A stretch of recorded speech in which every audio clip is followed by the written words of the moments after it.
This is Audible. Audible Studios presents The Death of WCW, written by R.D. Reynolds and Bryan Alvarez.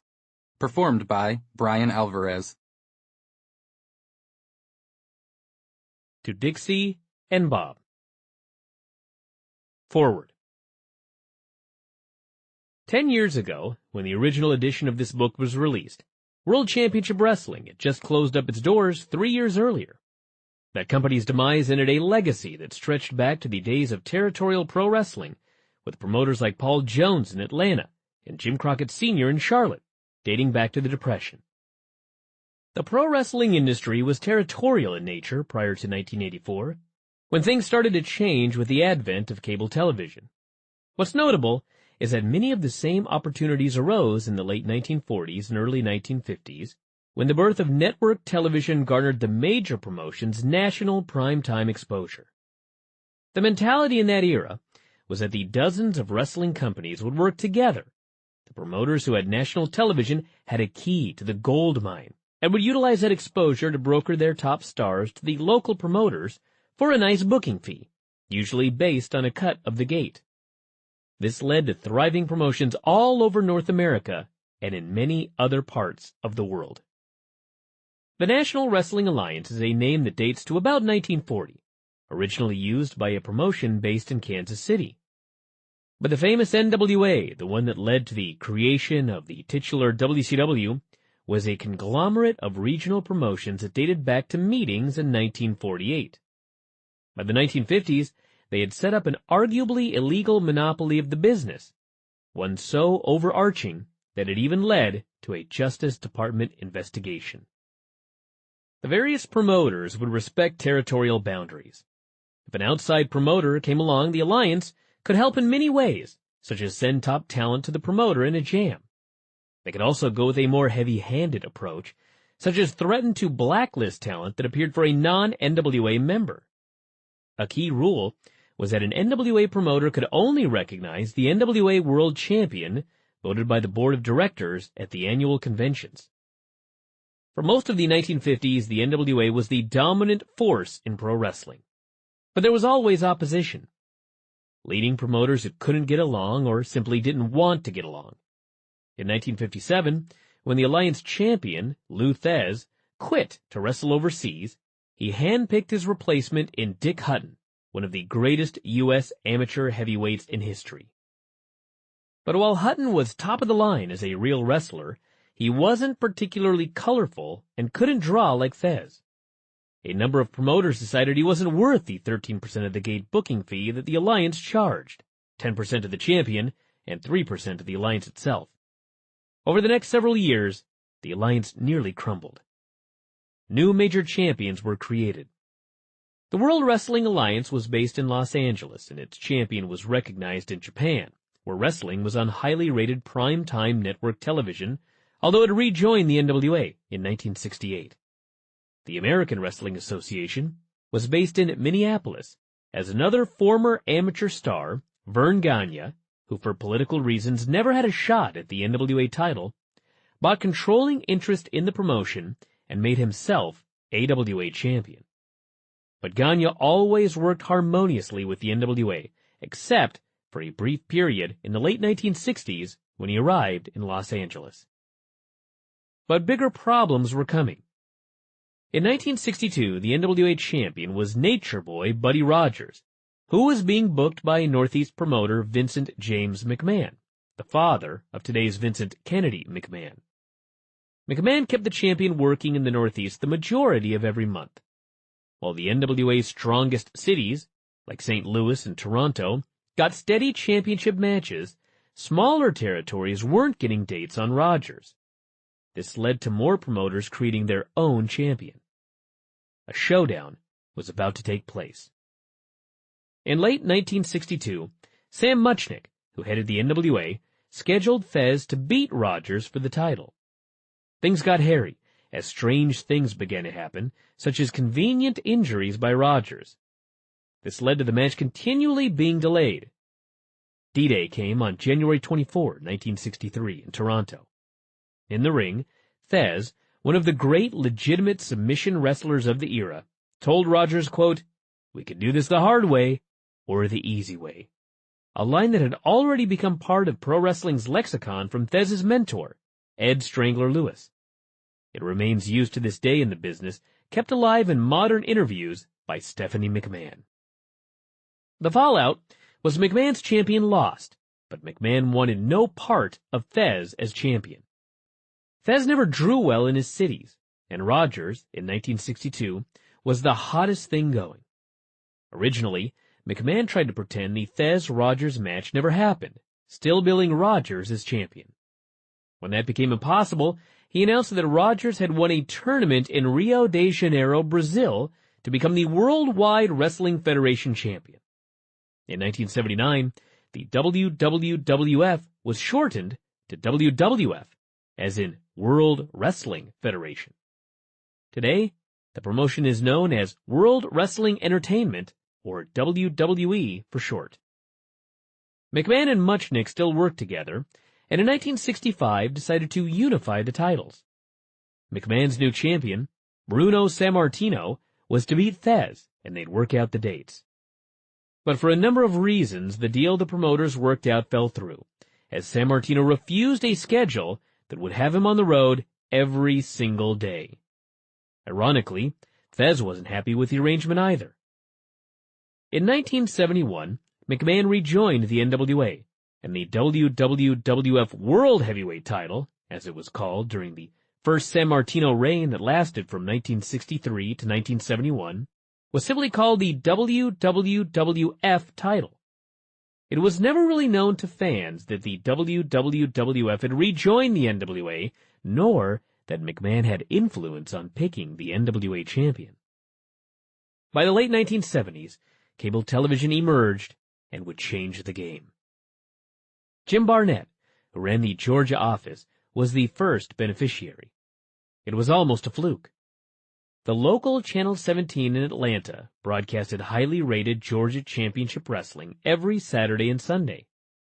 As cable companies around the country started picking up the station, first called WTBS and then just TBS, wrestling was its most popular program.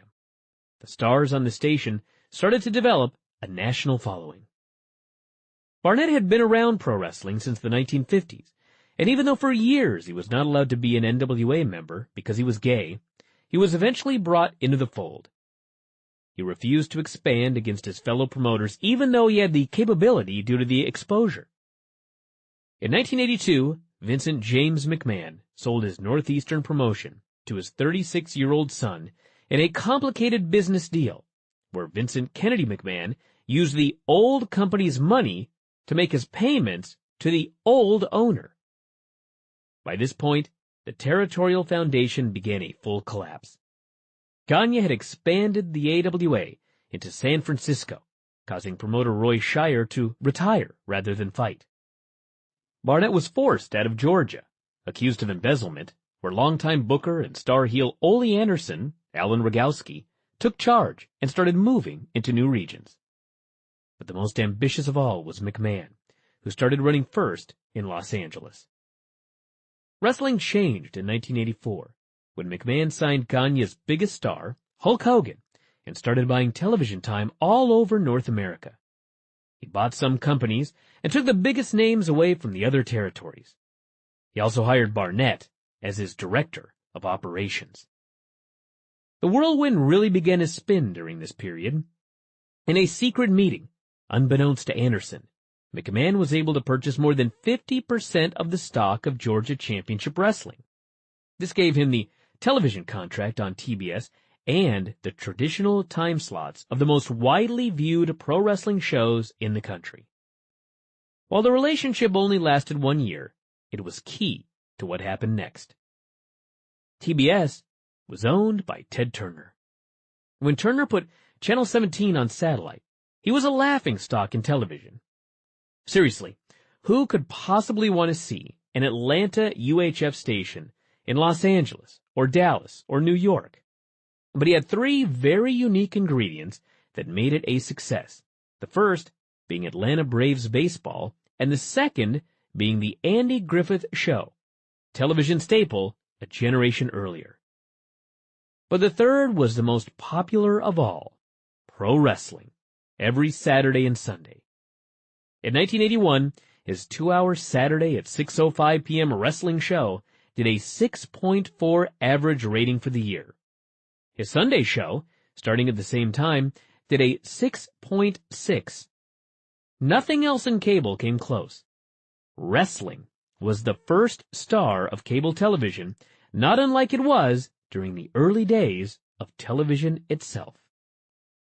In 1984, when McMahon purchased the company that had the TBS contract, he first came across Turner. It wasn't pleasant. McMahon had spent $750,000 to get the time slot, which at the time was significant money to him. But Turner got so many complaints from wrestling fans about not getting their Georgia wrestling with popular announcer Gordon Soley that he gave Anderson an earlier hour on his station. Later, he gave Mid-South Wrestling an hour and wanted to get into the wrestling business with Bill Watts. In an embarrassment to McMahon, the small group that taped TV at a boys' club in Shreveport, Louisiana, drew more than a full point higher in the ratings in a non-traditional time slot. Turner attempted to kick McMahon off, noting that ratings were falling and McMahon wasn't producing a show at his studio. In 1985, McMahon sold the rights to the station to Jim Crockett Jr., whose Charlotte-based promotion had become the second strongest in the country, behind stars like Dusty Rhodes, Ric Flair, the Road Warriors, Wahoo McDaniel, and others.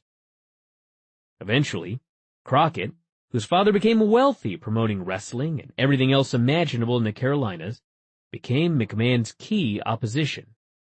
He took over in Georgia, Florida, and the NWA changed from a group of promotions working together to almost synonymous, in the fans' eyes, with Crockett Promotions. Most companies faded away. In 1987, Crockett Jr. bought Mid-South Wrestling from Watts, who was losing too much money trying to be a third national group.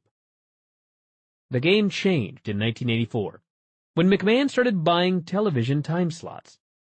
As an example, he offered the television station in San Francisco that had been airing Gagne's show approximately $2,500 per week and a percentage of every house show in the market. Soon, instead of stations airing wrestling as low-cost programming that drew ratings, it was viewed like the Sunday morning religious programming and was the predecessor to infomercial time. Television realized they were in the driver's seat. Without them, there was no local wrestling. So, they started charging local promotions. This sped up the inevitable decline of those companies who couldn't generate enough money to pay for their TV time. This was a major reason why ECW folded as well, as they simply couldn't generate the amount of money needed to pay their television bills. Both Watts, who paid to establish national syndication, and Crockett, who bought out Watts largely to get his network, ended up deep in debt with the new changed business. McMahon, through opening up merchandise, pay-per-view, and doing strong arena business behind Hulk Hogan, had remained profitable through all of this. In late 1988, Crockett was out of cash and sold his promotion to Turner Broadcasting. Ted Turner was in the wrestling business and was McMahon's only real adversary. Though Turner's company struggled in its early years, the cable ratings for the WWF and WCW, as Turner's company became known, were not that different. Wrestling fans would watch wrestling on television and weren't loyal to a particular promotion as far as TV viewing went, as would be the case in another generation. McMahon's company always had an edge with kids and was stronger at the arenas and on pay-per-view. In 1993, things again began to shift, as Hulk Hogan quit the WWF after feeling insulted that he was asked to lose the championship to Bret Hart. Business was in a tailspin, so he left to pursue acting, including a television series called Thunder in Paradise. The show was being taped out of Orlando, Florida, where WCW was also taping. By this time, after going through one failed manager after another, WCW was in the hands of Eric Bischoff. Bischoff, and one of WCW's top stars, Flair, talked Hogan into returning to wrestling in 1994, but with them, based on what was an incredible contract for the time. Hogan was such a star that pay-per-view business grew significantly. However, Turner was not satisfied and wanted to know why WCW wasn't beating WWF. Bischoff said it was because WWF had a Monday night primetime show on USA. So Turner gave Bischoff a Monday night show, and the war was on. That led to the most exciting period in television wrestling history. Nitro expanded to 2 hours. Then Raw expanded. Monday Night Wrestling viewership grew from about 4 million in 1995 to consistently topping 10 million a few years later, peaking at 12 million in 1998 when both companies were strong.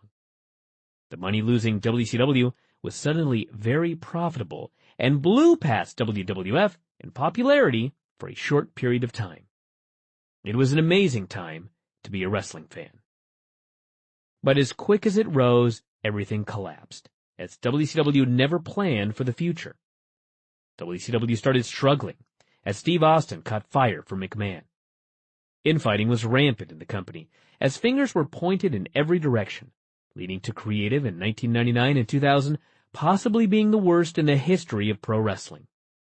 They had completely lost touch with their audience, which eroded away at a rate never seen before or since.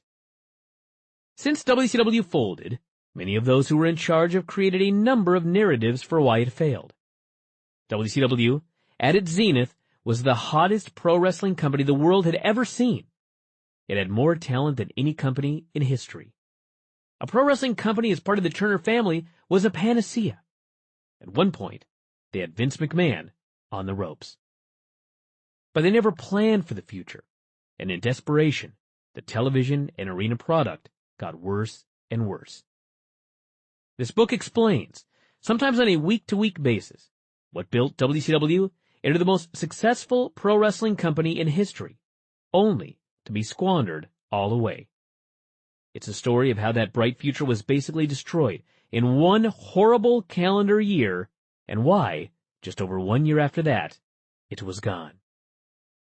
10 years ago, we wrote in the original book that pro wrestling may never be the same because of it. With the benefit of a decade of hindsight, that is no longer speculative. Today's WWE is a stable business, which, through technological changes, has remained profitable for the most part. The big change from a business standpoint is that, unlike in the 80s when McMahon led the way in television stations wanting money to put pro wrestling on the air, the plethora of cable stations hungry for anything that will deliver ratings has made wrestling, or as McMahon now calls it, sports entertainment, into a product that gets paid 9 figures annually by NBC Universal through rights fees each year. As screwed up as WCW was, had it survived 5 more years, it would have benefited from the changing economy. In the creative state of 1999 and 2000, that wouldn't have been enough. But in the right hands, the company may never have died. And if it didn't, it may have even thrived economically. But now, the costs of getting in, starting up, and competing with WWE are too high. A generation only knows one major league version of wrestling, and that is WWE. The vast majority of fans aren't open to an alternative.